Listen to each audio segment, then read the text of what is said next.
Fortnite Save the World got some awesome changes to the progression system, and Epic Games sponsored this video to break it down for you guys. The first major change are some new resources within the menu. People XP is now a thing. There used to be Hero XP, there used to be Survivor XP, and now that number got combined into one. If you had 40,000 Hero XP and 40,000 Survivor, you now have 80,000 People XP. It's just one combined resource to simplify the system. They've done a similar thing with weapon manuals. So you used to have weapon manuals and trap designs, and they've now been combined into schematic manuals. So now whenever you recycle a weapon or trap schematic, you'll be getting schematic manuals regardless of which type it is. This is actually kind of a useful resource because in the game, there are significantly more weapons than there are traps. So trap designs used to stack up and go unused in the endgame, where weapon manuals will get used up and be a sought after resource. Now that they've been combined, you can use them on either weapons or traps. Another major change to the game is the research tab. Now, whenever you are looting weapons or traps within the game, say you eliminate a glowing animal or you loot a chest or something, you pick up a weapon or a trap,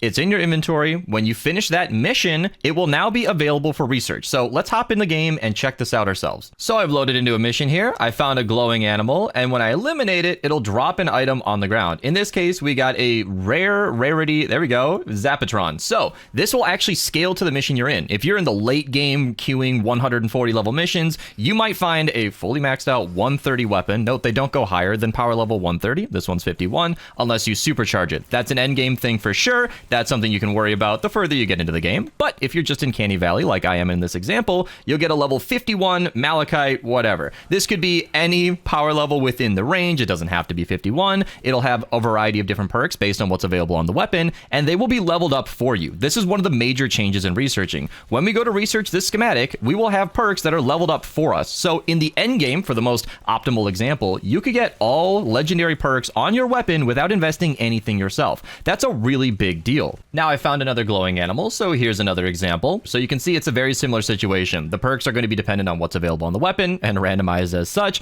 and the rarity of the perks are going to scale with the mission you're in. So as we're in late Canny, Epic is going to be very common. Rare perks are going to be common. If you find more weapons in Stonewood or Plankerton, you'll see more gray and green perks as well. That'll be common and uncommon. Then in the end game, of course, Epic and even legendary perk options are available where you could find a weapon perked out just like this if you're lucky. Now, if you're specifically trying to find weapons or traps in game, I highly recommend doing target practices. You could use an ability with this, any kind of shotgun, or any simple way to just spam a bunch of bullets. You could use a fully auto weapon and just spray the different discs. However you can get it done, it has excellent rewards at the end. So you can see we're just wrapping up this one now.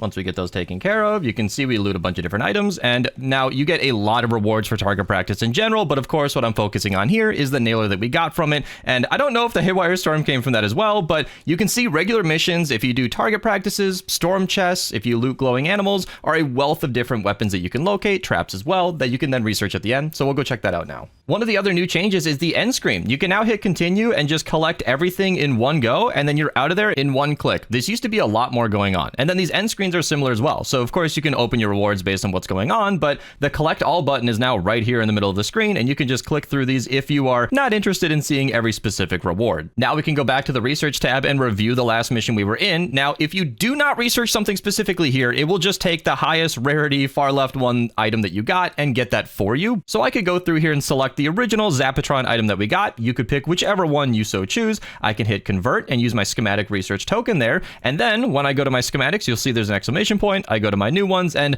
wall spikes, you can see, was auto-claimed. I did not use my research token on this, but it grabbed it for me, and the Malachite Zapatron is now here. And I can use this and level it up as I so choose. It'll say what it was originally awarded at, so you can see where you found it. And then as I level this up and evolve it along the different paths here, I can move that and just use it as a regular weapon. Now, if you're somebody who's been playing Save the World from before this update, you can actually use this feature to swap out your old schematics. You can see that I have looted a couple of wall launcher schematics that are very legendary perked, one gray, one on the bottom, leveled up to 124. I could actually recycle my old wall launcher schematic, get all of these resources back, then simply level up this new schematic and save a significant amount of rewards. I did that exact same thing with this broadside. You can see it was awarded at level 45. I went ahead, recycled my old schematic, reperked the one the way that I wanted it, and now I just saved a significant amount of evolution materials, legendary perk up, and maybe for the cost of reperking my trap, it was ultimately worth it. One quick thing to mention with this update as well is that XP rewards for Stonewood and Plankerton in the early game have now been buffed, so if you're a brand new player coming in to save the world, or maybe you're still in the early game and you're someone coming back, that is a great change that'll allow you to get back into the game quicker. Now, just like how the rarity of the weapons that you find in missions is scaled to the mission that you're in, the rewards for missions that you queue are now scaled to the zone that you're playing at. So Stonewood, for example, will be giving us gray and green survivors, whereas the highest zone, Twine Peaks, will be giving us purple and legendary survivors and heroes. So that is another major change that has happened with this update, where mission alerts, as these are called, will be giving us significantly more heroes, survivors, and defenders, and weapon schematics are no longer available from these missions.